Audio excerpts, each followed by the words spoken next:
Welcome back to another episode of SuckcessFull, the podcast. I'm one of your hosts, Blake, and joining me, I'm one of your other hosts, Justin. And this is the podcast all about the not so subtle truth about success and the art of sucking less in pursuit of it.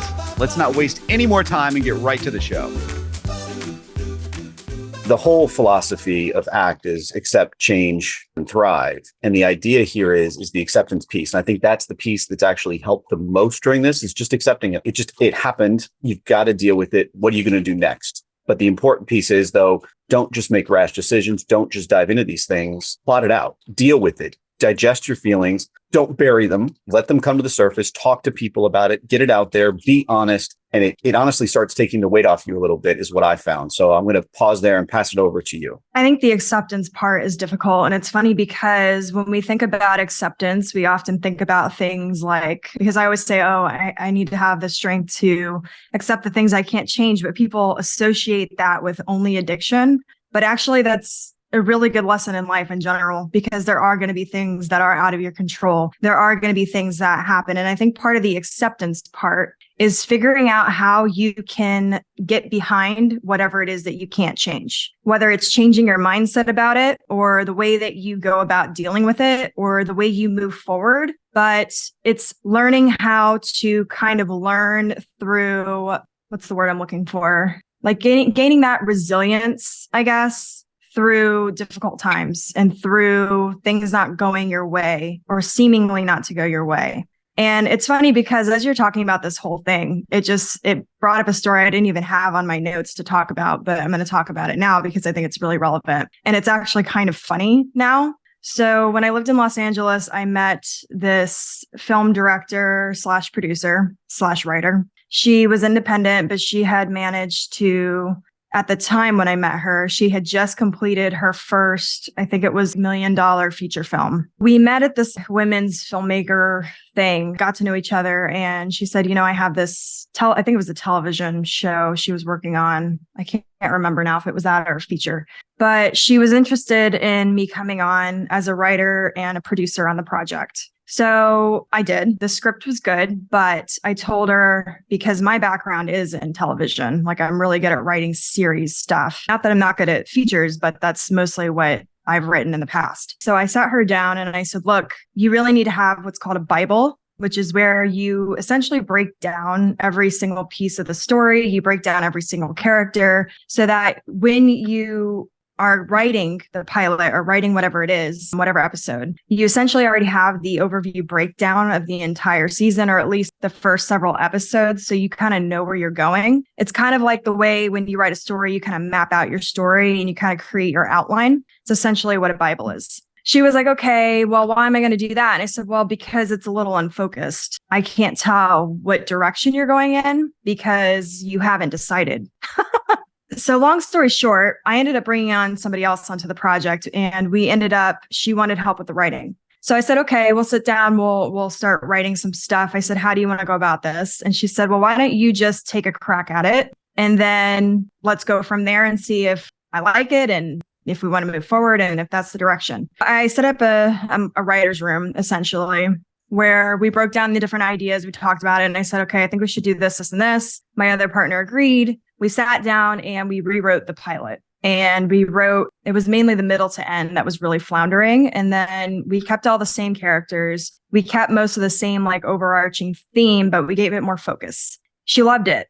And she was all about it. And she said, I love this, but what if we do that? She made some changes, whatever. Fast forward like a couple months. Eventually we get to the point where I'm like, okay, it's great that you want to keep focusing on the pilot, but like you have to move past the pilot and you have to do something with the pilot. And in order to do that, you have to kind of have the rest of your story decided. And the problem is that she kept getting very indecisive about what exactly she wanted to tell in the story, what the points were, what the lessons were, who the characters were, what decisions they made. And we were getting to a point where I was like, look, this is going in circles. She got pissed off. She didn't like that. And I said, well, I don't know what to tell you, because this is what happens in the developmental process, and pre-production is usually when everything stalls. That's what's happening here. And I'm letting you know as a producer that that's what's happening. And I don't want you to get stuck here.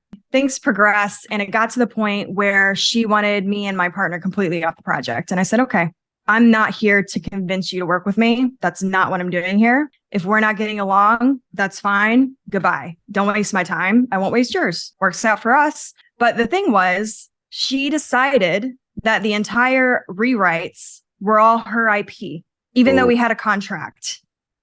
And my other partner was like, no, this can't happen, going on and on, all upset. And I sat her down and I'm laughing. And she got pissed that I was laughing. She's like, this is not funny. And I said, well, it's kind of funny. And she goes, why is this funny? And I said, because I don't care. And she goes, what do you mean you don't care? I said, let her have it. And she goes, why? I said, because she's already proven that nothing's going to happen with it. Let her have it. And to this day, nothing's ever happened with it. So that's what we did. And I even in the email I sent her, I said, here's your copy of the scripts. Good luck with your project. Like I literally emphasized it because that was just me being petty, to be honest. But honestly, it was a good lesson because I was like, you know what? Sometimes the fighting over these things, when the other person knows they're in the wrong, but they're going to argue otherwise because they're embarrassed or whatever, isn't worth the fight. So I was like, okay, well, good luck with your project. See you later. You said something in there that I think strikes home. And I think that sometimes because we're human, we don't appreciate it enough. And you replying it back to her the way you did is cathartic, though, sometimes to be like, here's yours, almost passive aggressively, like that. And I've struggled with this one for a long time to say, is it right or is it wrong? And I don't know, but sometimes going through that, it's kind of that jab, but it's not a mean jab. You know what I'm saying? And so it teeters this line for me of, okay, I did that, but then I never feel great about it later, but I don't feel bad about it either. So it's like when you're going through this like whole cycle of emotional stuff and you do it, I don't know if it's bad or good, but I know that it's very easy to do, especially when you feel like you've been wronged and you feel like it's your way of getting back at them by kind of taking a higher ground. But it's a weird road. Does that make sense? It does. I would argue that I didn't so much do it to get back at her as I did it to make a point. Mm. And as RuPaul likes to say, it takes some creativity to throw shade. It takes nothing to be a bitch. And I agree with that. And it was more of the point of, you do realize that you messed up this relationship and this is on you. And I think taking ownership for your decisions and responsibilities, especially when it comes to these things that are unexpected, is very important, because oftentimes it's really easy to say the other person's in the wrong. I had a project where we were shooting. Two of the people were dating that were on the project. They got in a fight, left at the beginning of the project, and they were supposed to be major credited people, major players, left, took themselves off the credits of the project after it was done, never asked about it again. And of course, when it went to festival and won things, all of a sudden they were like, oh, well, you didn't invite us. And I said, well, you took yourself off the project. To me, that's a clear communication of I'm disinterested and don't want to be associated. And their response was, well, you should have talked to me about it. I said, that's not my responsibility. No. Sorry. I know what I'm responsible for. I'll take responsibility for the things that are mine, but I'm not responsible for your decisions or your reaction to things. That's on you. So I think one of the big things here is that a lot of people, it's easy to push it off on someone else or to argue things when you're embarrassed about your behavior, but that doesn't actually benefit you in the long run. No, and it usually actually ends up hurting, to be honest with you. I'll tell you that one of the situations similar to yours that happened was years and years ago. We optioned a script and it was really exciting to do it. And we signed like on a Friday, but the woman that did it for us got fired that next week. So oh, no. It worked out well for us, but it was very weird for her. She was this wonderful person. I don't know the whole story, but anyways, we were so grateful for her and we're celebrating over the weekend. And all of a sudden she sent a text on Sunday saying, hey, on Monday, maybe we can talk more about your script. We're like, perfect. Okay, that can't be bad. So we text on Monday, don't get any response for like a week. We're like, what's going on here? So we call, they're like, oh yeah, she no longer works here. And I'm like, but here's the new person that took her place. We get in touch with this person. They're like, oh, we were trying to find out who owned this script. I'm like, what do you mean?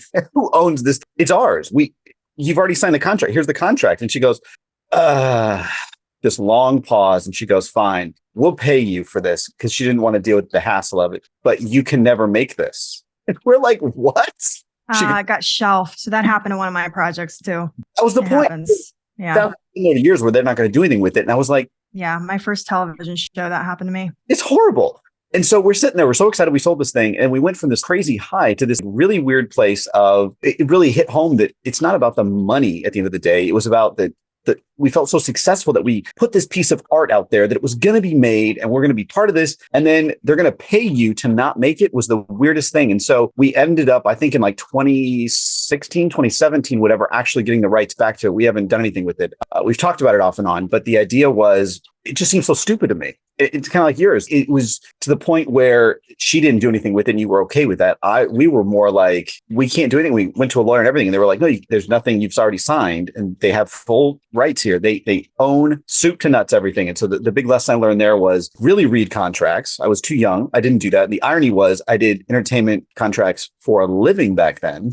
Oh, they're so confusing though. Even me having been in all sides of it, I still sometimes get messed up with the contracts. But yeah, it actually wasn't that was a different television show, the one that I gave it the story of at the beginning of the show. This was actually the pilot I wrote here in Florida, and that got me to California. That was the project that got shelved. Gotcha.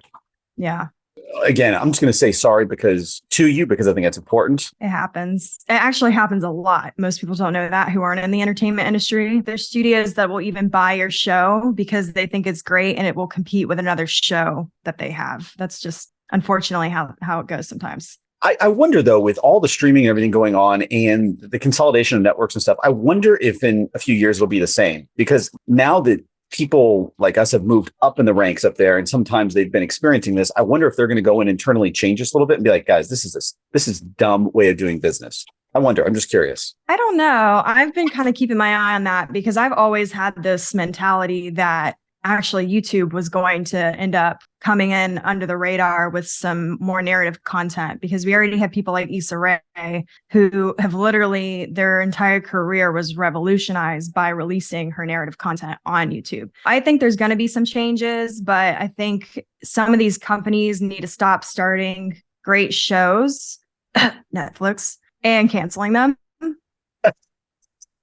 So I'm going to segue here just for a second here, because last week I was told to watch one episode of Black Mirror. I've never seen it before. It didn't really strike me as anything I would like. It's not really my genre, but there's season 6, episode 1. It's called like Joanne is Awful or something like that, or Joan is Awful. It's something like that. Anyways, and they're like, you've got to see this episode. It is so appropriate for today. And it's everything in there. I was like, okay, cool. So I watched it. I will tell you, it is phenomenal. All right. It's so weird, but it's so relevant. Anyway, it blew my mind, and it's hilarious because basically the premise is this would be a show automatically on Netflix. And so they make fun of Netflix in there, but it's called Streamberry anyways. And it's this whole thing, and it's just crazy how it all winds itself together. And the ending is incredibly clever too. But I tell you this because I think with that show could be canceled anytime because each episode is independent. So there's nothing holding it together. But I agree with you, especially in terms of series that you get attached to, you watch it. And I'm not even going to just call Netflix out here. I'm going to say all of them have done this. They get it. Oh, they have. But Netflix has been particularly bad, in my opinion, the last couple of years.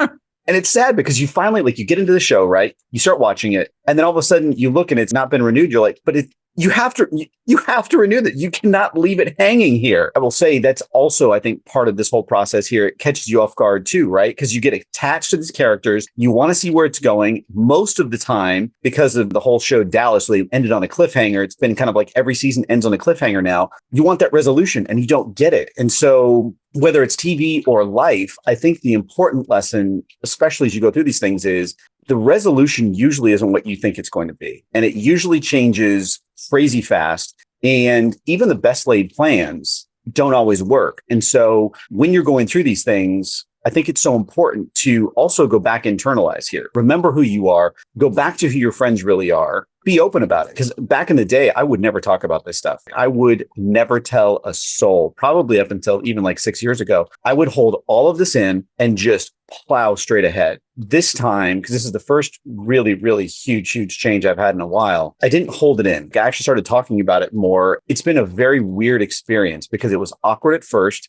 Now, it's not comfortable by any stretch of the imagination, but it feels like less of a load and a burden. And I feel more, I guess, clear-headed than I have been in the past too, because I'm not just plowing through it. I'm dealing with the emotions and stuff like that. And so, I'll give you one fun example of this though, very briefly here, is when I was a kid, I was an all-state All-American swimmer. I was really great. And one day I was just having an off day. And my parents, they are not athletes. I love you, mom and dad, but you are not athletes. They were great parents, but they didn't know how to deal with an athlete, someone that is so driven, so motivated to succeed in a sport that when you fail, they didn't understand how devastating that is. It is like losing a piece of you every time you lose because you expect to win. I was also incredibly immature and they didn't know how to deal with all that stuff. One day I'm swimming, I was a backstroker. And so I came in and it was a meter pool as opposed to a yard pool. I came in and I didn't count my strokes. And for those who don't know, a meter pool is about, I think, 4 feet longer, 5 feet longer. So if you're going 1, 2, 3, and you turn too early, you're still far away from the wall. So I counted, I don't remember what my count was. And I turned over and I'm like, shit. And I can just see the wall and I'm like kicking as hard as I can, trying to get to the wall.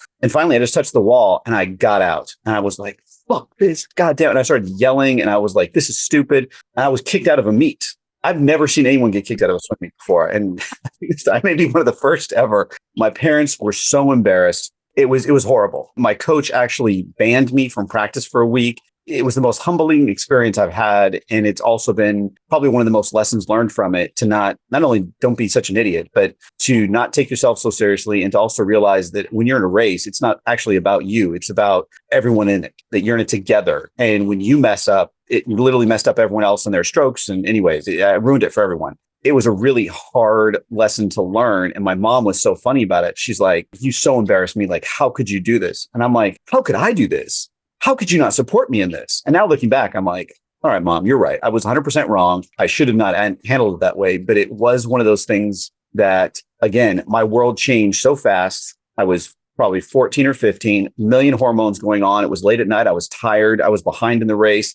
Everything was going wrong. I chose the wrong path. And one quote that I heard years and years ago that really has probably been the most profound, like I love the RuPaul one you just said a second ago. That was hysterical. I'm going to use that. But this one is from Viktor Frankl, who's a psychologist or psychiatrist from, I think, Germany, if I'm right. And he was in Auschwitz concentration camp. But he said, in between stimulus and response is a space. And in that space is free will. I didn't get it when I first heard it, but especially like in a moment like that, I just immediately reacted without taking an extra second to think of what the impact of that action could be. Another big lesson here is that especially when you're going through things that are tough, don't react immediately. Honestly, step back, because you'll feel the need to react right away. You will feel the need, especially when you're scared or you're nervous or you're feeling kind of desperate and you're just uncertain of everything. Pause. Because in that space is a choice you can make. And depending on that choice, it can literally change the course of everything. I urge all of you, if you're going through something tough or you're working on yourself in some way, or you see someone going through something, think about it in terms of, it's very easy to react. It's hard to pause, to be measured in how you're going to deal with this, but I guarantee it'll pay off in the long run. You segued perfectly into one of the other things that I was going to talk about, which was exactly that. The immediate reaction. And I think also we sort of forget, because especially when something bad happens, we sort of have this immediate fix-it mentality. But the problem with that is that you're often, if you're working from that state of high emotion, you're not being intentional and focused with your decision making. And we often feel like if it is something like losing a job or like something that's massive like that, where your stability is at stake, we often think, oh my God, I have to fix this before these things happen. But you have to remember that as quickly as that thing happened that supposedly made things fall apart, things can come together. Instead of rushing and making these decisions and choices that are not actually in alignment with what you're even trying to do, it's good to stop and pause, like you said, be able to work through and accept those feelings and the whole process of what happened. Get to a state where you can accept it. And when you accept it, it's when you have nothing else to say about it. You have nothing else to feel about it. You've worked everything out. A really good way of doing that is through journaling. When you just keep going and free writing until literally you've nothing else to say, nothing else to feel about it, that usually means you've worked through whatever it is. And then when you're able to then after that, make the intentional decisions and focus on what it is that you want, you can turn things around so fast. To give like a great example of times when it felt like things were falling apart, but things always came together, is I actually have a couple examples of that. When I was moving to Los Angeles, the reason I was moving was because I got that option for the television show. And I had a couple of producers who were interested actually in picking it up. But the one in particular was supposed to be a done deal. We were kind of very quickly moving. I think I made the decision 3 months out. I had to finish college and then I was literally graduating, going to my mom's, packing everything up, the whole 9 yards of getting things together. Then my friend and I were supposed to drive out. In that process, I was living in a house with a couple of other girls. I had a lease that was, I think, like another 6 months. I was like, well, I have to go. Whatever happens, I have to go. If I don't find someone to cover the lease or I can't figure it out, I'll have to figure it out. I think it's also having that faith in the unknown, because for me, at least, anytime anything's happened, I usually have gotten caught by the universe. To fast forward here, I'm literally actually the night before I'm leaving. I met with this girl. She messaged me. I got no responses on any of my stuff until this girl messaged me at literally, she's like, I don't get out of work until 9:00 at night, because she worked in the food service industry. I meet with her the night before I left, and she was like, oh, I don't know. I have to see the space, but I'm pretty sure this will be a great situation. My roommates, I told them what was going on. I said, I'm leaving. She'll be here tomorrow. If you can show her around, that'd be great. And I left. Not having anything done, not having it signed, not being for sure she'd even be able to do it. And sure enough, she went and saw the place. She signed everything. It was fine. That's just one example. Second example is I get to Los Angeles and I'm living in a couple different places. And one of them, I moved in with somebody who went through their LA cray, as I call it, which I've talked about in other episodes, where LA cray is when you finally have that like dark night of the soul and you either make it or you don't. Well, the person I was living with didn't make it. And she had a mental breakdown, locked me out of the apartment. We had all these problems. I literally didn't have anywhere to go. Long story short, we agreed because it was getting to the point where she was making comments like, well, I don't know what you're so worried about. It's not like I'm going to put all your stuff out on the street one day. And I was like, so that's crossed your mind. Okay. So anyway, the agreement was I was to be out within 2 weeks, officially all my stuff out. I don't know if you all are aware, but finding a place in Los Angeles is a pain in the ass and expensive. Oh, and most of them are scams too. I went all over the place trying to find somewhere, literally had nothing. And the day I had to be out, I packed everything in the car, having no idea where the hell I was going. It just so happened, of all places, I found this ad on Craigslist and I was like, this is probably not real. It just so happened it was. And I met with the person that day with all my shit in the car and was able to move in that day and everything was fine. On top of that, my rent, which is astronomically like you will never find this, was $375, everything included. And I had my own room. Usually, if you're spending that kind of money, it's because you're living in a room with 10 other people. And people think I'm exaggerating. I'm not. That's normal in Los Angeles.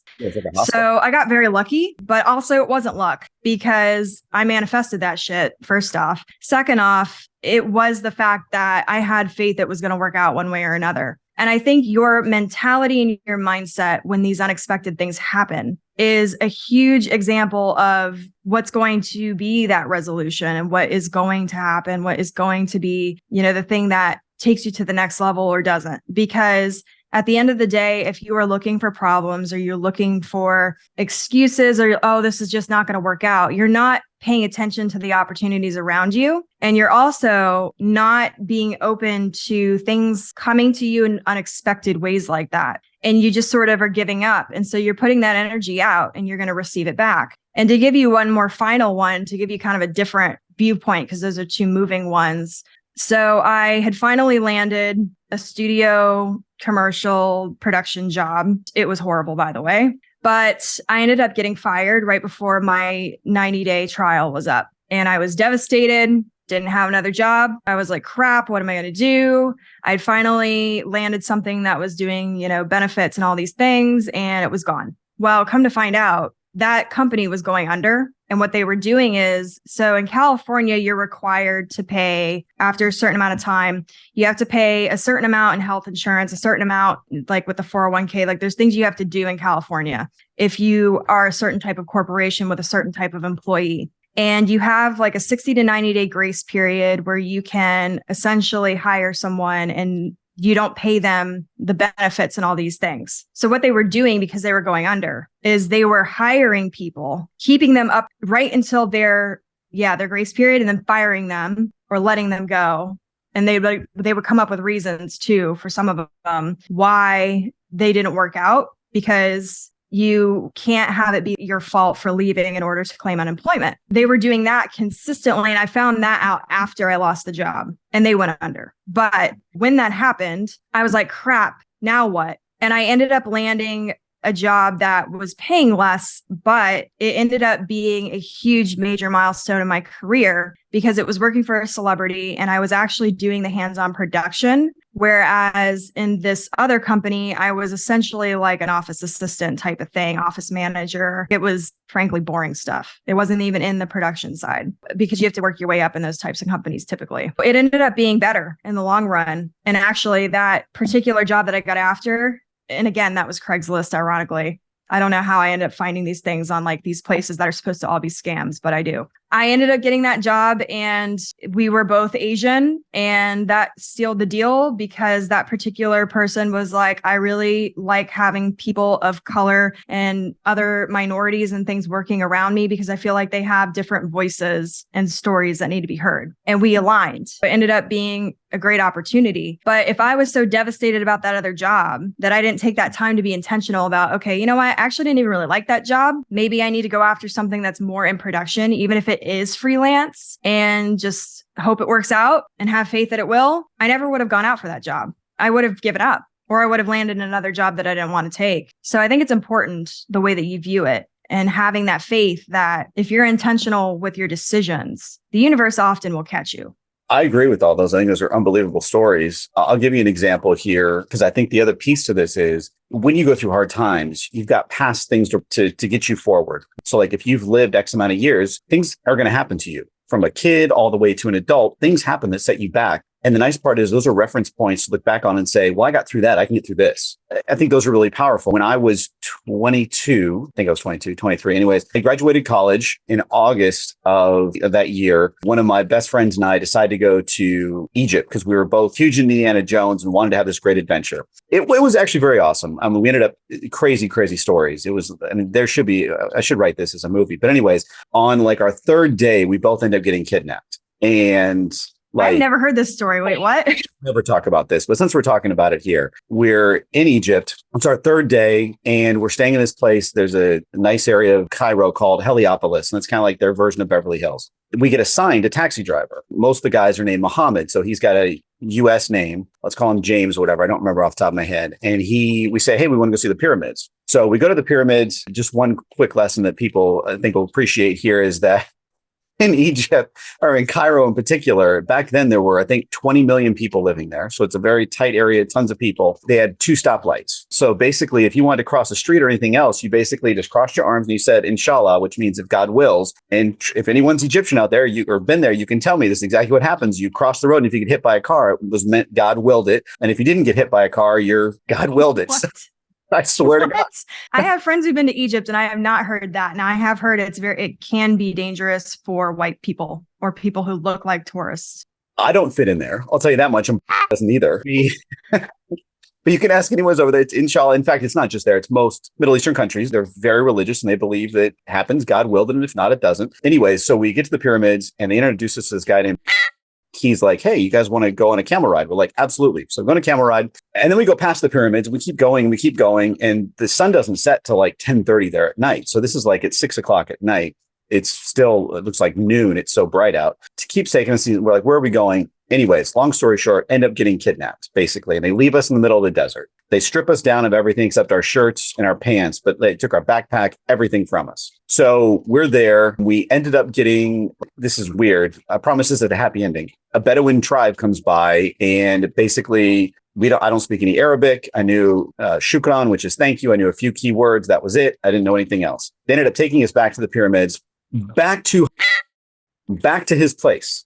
So we go inside and we're like, oh shit. And he's like, don't, basically it's like a cousin or something like that. He's like, he'll take care of you. So we go inside, they shut the doors, the steel things come down, and two guys guard the door, and comes out and basically tells us, he's got a bunch of slaves that work for him. It was this whole weird thing. And so I are just like starting to sweat. We're like, we have no money left. We have nothing else left. He's like, look, you have to pay to get out of here. And we're like, what? So it took one of the guards and we're in college. I didn't have any money back then. So we got 800. I just remember the number. It was 800 Egyptian pounds, which is like $200 to $300 back in the day. Out of the ATM, that was the max you could get at that point in time. Came back, paid him, let us out, sent us back to the hotel. The next day we wake up and we're like, Jesus, we're here for 3 more weeks. What are we going to do? So we get up, we have breakfast, and we walk downstairs to find a new cab. Well, I think his name was actually is there again. We're like, holy shit. So we go back in, we get to the front desk. I'm like, look, I don't want to deal with. He's like, no, everyone loves. I'm like, F. I don't want to deal with anymore. Like, I just want to get the hell out of here. So we end up finding a new driver, takes us to this new place right near the pyramids in Giza. We get there. We want to go see the pyramids this time because we need to see the pyramids. We took a camel ride way out in the desert. So we're there. There's not a whole lot else to do. We go. We get dropped off at swear to God. Okay. So we get dropped off there. And we're like looking at each other like, what the hell? So thank God no one was there. We just ran. We just literally ran. Got totally lost. Ended up finding our way. Had a great rest of the trip, though. There's some weird things that happened in between. But needless to say, 3 weeks later, I came back to the States and just hit the ground and was like, I am mentally so effed up because it just so many bad things happened. So it took me like 6-7 months. I started feeling better and I were getting over all this crap. We're starting to laugh again, having fun. My brother's graduating college in the next year. And I was like, you know what? I'm going to do something for you. I'm going to take you to Fiji. We both want to go to Fiji. So we go to Fiji. This is about a year later, actually a year and a half later. And we're walking on the beach our very first day. And this guy with a machete walks up to us and says, come with me. We're like, oh God, especially after Egypt. Gosh. I am so mentally just like on guard, crazy. And there's nothing, I don't know what we're going to do. So my brother's like, let's just do it. I'm like, so we do it. This guy climbs a coconut tree, chops down 3 coconuts, sits with us and just talks with us for a minute, chops the top off. And we just sit and drink coconuts together. Didn't want anything. And we tried to. That's not what I was expecting. That was my point. He didn't want any money. We tried to pay him. He's like, no, what are you paying me for? I just wanted to talk to you guys. I love foreigners. It's fun to meet you guys. And I just want to share a good experience with you. I tell you that story because I went from this really dark, horrible place that still is hard to reconcile sometimes of weird stuff because of all the other stuff that happened that I don't ever talk about. And then having that really just unbelievable experience. And it changed my life. It was just, I got total faith in humanity. We spent 2 weeks there and had to this day, my favorite vacation of my lifetime. That's why I go back to Fiji every chance I get, because I felt like it was so magical and so special and so amazing to me because it brought my humanity back to me because I felt so lost and so whatever. And I came back just refreshed. From there, I ended up getting in entertainment. I got my wife. All these things started happening like a snowball effect. I tell you the story because even in dark times, there's going to be something that will change, something that's going to manifest itself. And you need to be open, like you said, to not only receiving it, but to understand that bad times last because you hold on to it. It's not because the universe is conspiring against you. It may feel that way. The universe isn't conspiring against you. It's you're holding on to it. And the minute you start letting that go and you start understanding that there's more, that it's not about you in this world, it's about everything else. And you accept your place in there, things start working out and playing together. And again, it's not always working out beautifully, but it will start going in a new direction. That has helped me a lot in life because going through those crazy experiences like that, to come back to this. And the funny part is, and I still laugh about it. We're like, do you remember when this happened? I'm like, all right, I'm going to laugh about it now. But at the time, it wasn't so funny. But all those things come together and help. And so I started this whole conversation with talking about those reference points. And that for me is a big reference point because I'm like, look, I survived that. I can survive this. I've had many other weird, traumatic things in my life that have happened. One thing that I want to make sure that everyone understands here is that I started with the shit sandwich analogy. But I want everyone to understand that everyone's shit sandwich is different. Someone's shit sandwich, maybe they woke up one day on a yacht and it was raining and they spent all this money and they can't go outside. And that's a shit sandwich. Or it could be you're kidnapped, could be whatever. Like Everyone has their own shit sandwich. So when someone's going through something, it got you laughing too. I think it's an important analogy to be like, oh, they got a shit sandwich. What's yours? I think that helps. And humor to me is always at the end of the day, the weapon that I go back to. That's my safe space. That is where I regress to is humor. That is how I get through this stuff, because if I don't, I think I would go insane, because life isn't rosy. You don't wake up every day going, man, today is awesome. Life, so many things happen all the time, but having your base, you can go back to that place that gives you that grounding, that place where you can turn whatever you're going into something else. And it's going to be different for everybody. Like one of my buddies, he'll sit down and do Sudoku. And great for me when I'm frustrated, I'm like, I don't even want to think about using my brain. No, I would not want to do Sudoku. That would make me pull my hair out, even on a good day when I'm not frustrated. That's my point. So I'm not a math person. I am kind of a math person, but that to me is it's a bridge too far. But so find your happy place too, and realize that hearing stories like this, especially when you're going through stuff like this, think about or talk to someone else that's gone through something traumatic, whether it's similar to yours or not, and you'll realize, okay, maybe it's not so bad. Maybe I'm looking at it wrong. Maybe I can see this a different way. And that will also help speed up this process. But the biggest lesson I would say here is what I started with is don't bury these feelings, because I did that for decades. And I'll tell you right now, that does not pay dividends except in terms of stress. And I hate stress. Deal with it. Accept it. Go through the process here. Don't be afraid of it. Go through the dark so you can get to the light. Do you hear that, Justin? Please tell me, did I finally drop one? Yep, you dropped a knowledge bomb. A big knowledge bomb too. Actually, I was like going to say that a couple points ago, but then you kept going and I was like, damn, he on a roll today. And we are heavily on the same frequency here, because you keep perfectly just segueing into the next thing I was going to talk about. So yes. But the first thing I was going to say is what you're talking about with making sure that you're finding your happy place in these things. Energy is not biased in terms of, like, I think people get karma confused. Karma is just cause and effect. People think that when something bad happens, it's because they did something inherently wrong to deserve it. And then they get in this mindset that sort of spirals them into these different thought processes where you essentially end up subscribing to this movie in your head about how things are that's actually not happening in real time in the present, and you get caught up in the idea of the future. If I remember correctly, there was a quote that I had read a while back and I was like, that's interesting, that anxiety is fear of the future and regret is fear of the past. And worry is fear in the present that may or may not actually be there. So that was interesting to me. And it got me thinking about the fact that oftentimes when these unexpected things happen, we do kind of spiral into, what if this happened? This could happen. I could lose that. I could lose everything. I could, whatever. And you kind of fall into this mindset and you're not actually present or intentional. And part of figuring out your thoughts and your feelings on things and working through it and not shoving it down is being intentional with your thoughts and feelings.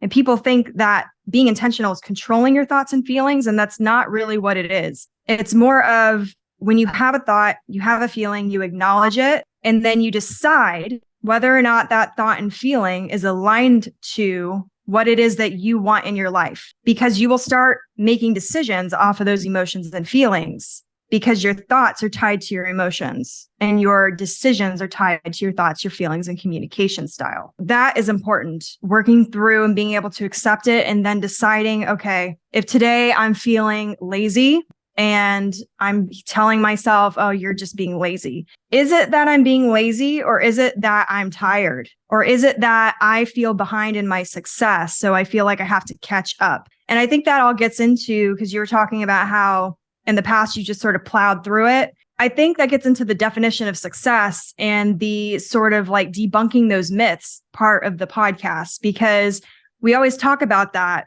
And there's all these different aspects of it. But this one in particular, I think is really important, because when you kind of go through these things that feel like setbacks, or you feel like you're being kind of stagnated or stuck or thrown in a box, and you get into that spiral, you kind of forget that you're still in control. You forget that you have these intentional things that you can do.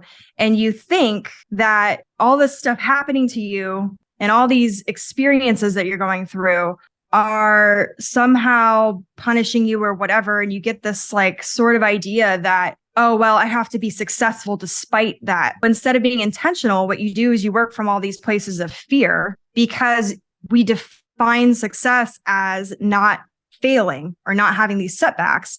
When in reality, like we've talked about in these other episodes, failure is a part of success. Setbacks are a part of success. And actually, the Buddhists believe that in order for you to elevate, you have to go through more problems. Because when you learn all these different aspects of how to deal with these different problems, you're pretty much unstoppable at that point because you've gone through all of it. You've been able to achieve everything. So all you're doing each time is elevating.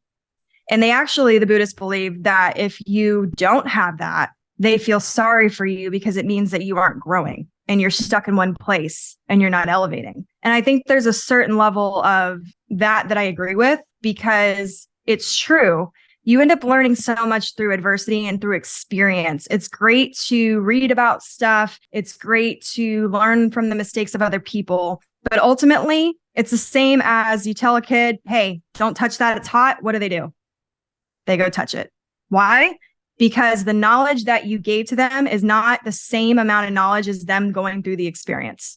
100%. I think it's beautiful. And I want to stay east for a second here with you. All right. So I want to end my thing on a Japanese word called kintsugi. Have you ever heard of it? I haven't actually. So kintsugi is the art of repairing pottery with gold. Let's say you break a vase, whatever. You don't want to throw away the vase. So to heal it, they will use silver, but primarily gold to put the cracks back together and make it look new. And the idea is that it's stronger. And you can never recreate what it is because you cannot break it the same way again. You can't create the same crack. So it's a very unique piece of art and they treat it that way. And so they don't throw it away. They remake it every time. And so if you ever see, in particular, Japanese pottery that has old flakes in it, lines, stuff like that, it's because it's been broken and they put it back together. And I think I think it's a cool analogy for this because when you go through this stuff, you do feel broken. You feel whether you're totally broken or you feel your heart hurts or your head hurts or whatever. You just don't feel like yourself, and you feel kind of. I think the analogy is beautiful that you're broken, but you're not truly broken. You just got to put the pieces back together in a different way. And so I think that analogy of kintsugi is really beautiful there because you can create a new work of art instead of looking at it like it's just shattered in the ground. You can now create this beautiful piece of pottery you can use even longer and have other people appreciate it. The nice part is they can ask you, "Oh, what caused that crack?" It creates a story too. It's not just a piece. It's not just, a glass or a mug, I guess, or a cup. It's a story now. I think that gives you comes back stronger.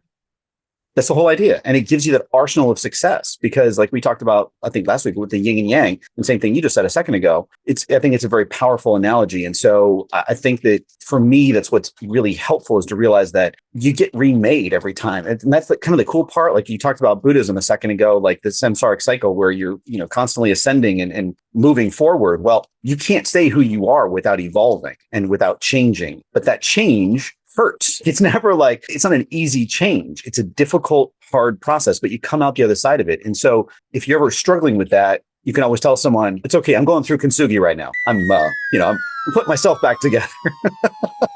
You're dropping more knowledge bombs today. You got a lot of them. This is awesome. I appreciate that. I don't know if it's just more of it. I've had time to reflect and think about this stuff. So I think it's just more personal. That makes sense. So I'll close out in saying two things. The first one is you always have the choice to decide what does and does not define you. And you don't have to allow the bad things in your life to define you. People who know my true backstory and the shit that I've been through, they always say the same thing. They're like, you look nothing like the things that you've been through. You don't present yourself in any way where I would have thought any of that could have even remotely happened to you. How the hell did you do it? And it's exactly what you're talking about. It's building back those pieces. It's taking each piece by piece and placing them back into the spot, healed and ready. And it's deciding that those things do not have to define who I am, what I do, or how I'm perceived. And I think that's really important when you go through difficult times and when you go through these unexpected changes. The other thing I was going to say, and I'll leave this on like a lighter note because I have a good example of when unexpected good things happen. So we all went through the pandemic. For many people, the pandemic was a huge time of uncertainty, and it was a very negative experience. For me, and don't take this out of context, but it was one of the best times of my life. The reason why is because in this huge time of uncertainty, I decided not to be fearful. I decided to continue to live my life, and I decided to try to adapt to the changes rather than resist them or be fearful of them. And so what ended up happening was through all these different chains of events, I was currently in the service industry still. Our lease was up for renewal. We were actually supposed to be moving back to Los Angeles. And then literally the month we were making the decision, the pandemic hit in full swing. Florida didn't shut down for as long as many of the other states, but we did shut down for a while with the service industry. I was working fine dining, and I was making the majority of the money at the time, and the support between me and my roommate, it was gone. I was like, okay, well, back to the drawing board. I started looking at jobs and things, but mostly I was like, you know what? I don't even really want to be in the service industry, honestly. If I'm going to be here another year, because we had talked about it, and clearly we're not moving across the country in the middle of a pandemic when we have no idea what the hell's going on, we decided to re-sign the lease. And with that being said, I was like, okay, I need to be more intentional then with how I'm going to go about this and change my perspective and the decisions I'm making and my direction. So what ended up happening was I actually got paid to stay home for over a month and a half, because a lot of the people who came into the restaurant on a regular basis, because it's a fine dining restaurant, were in a better position financially, and they were aware of that. We had many donors who gave essentially what would have been our base amount that we made weekly, which is for fine dining pretty high. We ended up getting paid to stay home. On top of that, I was able to finally comprehend the idea of working completely from home. It was something I'd always wanted, but I never knew what it felt like or how to do it. And I went through this whole spiritual awakening process where I realized that I wanted to work from home. I realized I wanted to get back into the things that I actually care about, working a job that I loved versus working it because I just needed money or whatever. And it changed my whole perspective on my life. It changed my whole direction. And then on top of that, I was very blessed to manifest all of my debt getting paid off all at one time. I literally got to start over. And it was one of the best times of my life in terms of it's one of the things I'm most grateful for, because had that not happened, I don't know that I would be in the same position, not even the financial part, but just like mindset and everything else. And it really gave me that time to be home with myself and give me that space, because working in the service industry it's just a thankless job. And frankly, if the amount of hard work that people put into being successful equaled the amount of wealth they had, then service industry people would be the billionaires. Because seriously, it's so much work. I mean, I was working way overtime all the time. I had no time for myself. I was exhausted all the time. I hated it. It was because I was so focused on, I got to get back to Cali. I got to get back to Cali. And it didn't benefit me. I mean, it did in certain ways, but I mean, in terms of the long run, that was not sustainable. Being paid to stay at home, I finally got the vacation I very much needed in terms of I could sleep, I could relax, I could finally sit down with my thoughts and feelings and process everything. I still hadn't processed everything from moving. Like, even though it had been, I think, 2 years by this point, I hadn't processed everything. And it's because I didn't have the time. It was just one thing after another. And that's also what made me realize I had to make the time and I had to decide these things. Anyway, the point is that even in these huge times of uncertainty, even when really terrible things could potentially happen, really great things can happen too. And that's why I said earlier, as quickly as things can seemingly fall apart, they can come together and better and more. I think you summarized it beautifully there. And from me to you,